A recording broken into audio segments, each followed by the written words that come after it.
Qatar is a small Arab state located in the Persian Gulf, led by an absolute monarch, the Emir. The country covers just over 11,000 square kilometers, which is nearly 3 times smaller than New York City and its suburbs. It is home to just over 2.5 million people. Only 40% of Qatar's population holds citizenship in the country, with the rest being foreign workers. For several centuries, the primary source of income for the local population was pearl diving from the bottom of the sea. However, in the early 20th century, Qatar, which is mostly covered by lifeless desert, discovered the world's third-largest reserves of oil and gas. Thanks to these natural resources, Qatar has consistently ranked among the countries with the highest GDP per capita for many years. In 2011, this country was granted the right to host the 2022 FIFA World Cup. The successful hosting of this prestigious tournament required the construction of new sports, transportation, and tourism infrastructure, including stadiums, roads, and hotels.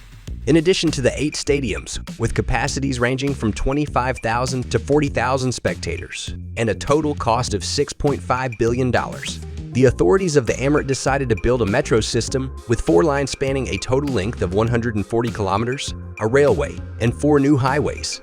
Thousands of architects, engineers, and tens of thousands of workers were involved in the implementation of these projects. The small country transformed into a giant construction site.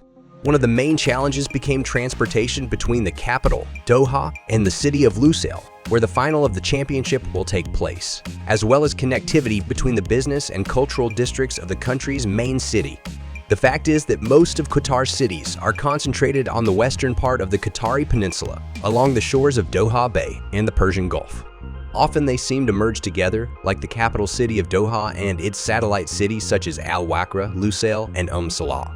Connecting these cities can either be through dense urban development, which inevitably leads to traffic congestion and delays, or by taking a detour, which is time-consuming and highly inconvenient. However, constructing a dam or bridge would complicate the passage of oil and gas tankers to the ports located in the bay. A solution was proposed by experts from the tunnel engineering consultants company and the Spanish architect Santiago Calatrava, known for designing the famous Auditorio de Tenerife Opera House, the Milwaukee Art Museum, and Sweden's tallest skyscraper, the Turning Torso. They developed the Sharq Crossing project, consisting of 3 bridges connected by underwater tunnels, spanning approximately 6 kilometers. The tunnels will pass under the bay and connect Hamad International Airport, the cultural and business districts of Doha, and the national stadium in the satellite city of Lusail. These bridges and tunnels will be capable of accommodating 6,000 vehicles per hour, reducing travel time between the farthest points to just 7 minutes. The total length of the structure will be 12 kilometers. The underwater interchange, composed of 2 tunnels, measuring 2,800 and 3,100 meters in length, will be connected to the bridges through 3 additional tunnels, ranging from 9,500 to 1,250 meters in length. The submerged underwater tunnels will consist of 25 precast concrete segments that will be constructed on land, significantly reducing construction time. The Sharq Crossing is not just a transportation interchange. The project includes pedestrian pathways, parks, and restaurants that offer breathtaking views of the city. Additionally, visitors will have the opportunity to enjoy the cityscape from a cable car cabin, rising 125 meters above sea level. The tunnel entrances are designed as if they were islands with recreational areas and docks, creating the illusion of a shoreline. The stunning design inspired by the flying fish makes Sharq Crossing one of the most beautiful structures in the world.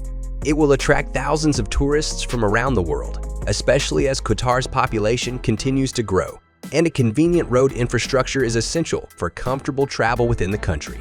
The construction is estimated to cost $12 billion, with control and project management entrusted to the Fluor Corporation, coming in at $3.75 billion.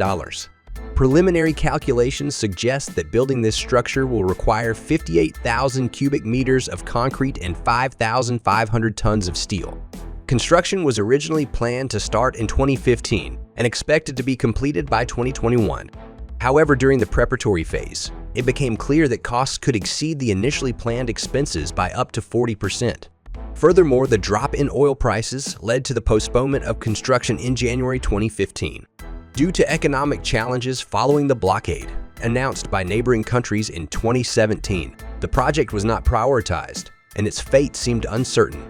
Many construction experts doubted that this project would ever be realized.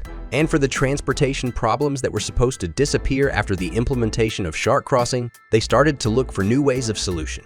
Is it possible that such a grandiose idea will remain just drawings and beautiful pictures on presentation? However, despite the setbacks, in 2019 the Qatari authorities announced the resumption of work and promised to complete the Sharq Crossing project by the time of the World Cup. Unfortunately, the project was not opened in time for the World Cup. The controlling organization held a briefing initiated by the Prime Minister and Minister of Interior of Qatar, during which they outlined the construction timeline, which began in the third quarter of 2020. They presented project details and work launch schedules. Both local and international companies will be involved in its implementation, although significant efforts will be required to finish this ambitious project as soon as possible. We can be sure that the authorities of this small but rich country are determined in their desire to impress the imagination of tens of thousands of tourists. The construction is planned to be completed in 2023 to 2024. It can only be astonishing how wisely the rulers of Qatar managed the profits from oil and gas sales. The authorities of this state not only invest money in new construction projects in their own country, thus attracting hundreds of thousands of tourists, but also allocate funds to promising startups worldwide, increasing their wealth earned from fuel trade. Qatar hosted the most expensive World Cup in history. What is striking is not just the fact of setting a record, but the scale of the numbers. It was officially announced that the expenses for the World Cup amounted to $220 billion. For comparison, at the previous 2018 World Cup, Russia spent, according to various estimates, between $11.6 billion to $14.2 billion. So what else could such incredible money have been spent on in Qatar? The construction of 8 stadiums, 7 from scratch plus 1 large-scale reconstruction, cost the organizers $6.5 billion, which is about 3% of the declared budget, and this was considered cost savings.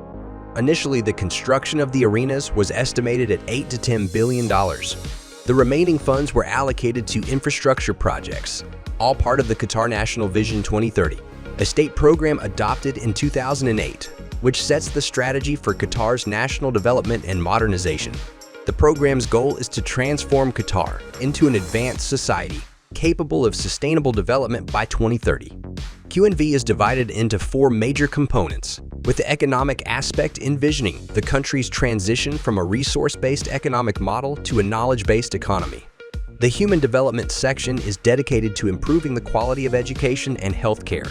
The environmental part describes the implementation of advanced technologies to reduce environmental pollution. As for the social component of the program, in addition to preserving cultural heritage and promoting family values, it includes the popularization of sports in the country. Hosting the World Cup is one of the important components of QNV, which will not only increase interest in sports in Qatar, but also showcase the country's achievements in its journey toward fundamental changes to the world. Therefore, the Qatari authorities reasoned that all projects implemented as part of the QNV program are also preparations for the World Cup, which means that the costs for them are also the costs of organizing the World Cup. This is why the staggering sum of $220 billion was allocated. However, Qatar's record may not last long. If the 2030 World Cup is awarded to the joint bid of Saudi Arabia, Egypt, and Greece, the declared expenses are likely to be even higher. It will be a matter of honor for the Saudis to surpass Qatar, given the complex relationship between the two nations. Moreover, as many as 4 new cities are being built right now in Saudi Arabia and Egypt, including the new Egyptian capital of Wadian and the Saudi version of the City of the Future Neom. Additionally, Saudi Arabia is implementing its own plan to modernize the country called Saudi Vision 2030. Write in the comments what you think of this underwater tunnel. Don't forget to like this video and subscribe to our channel. See you next time.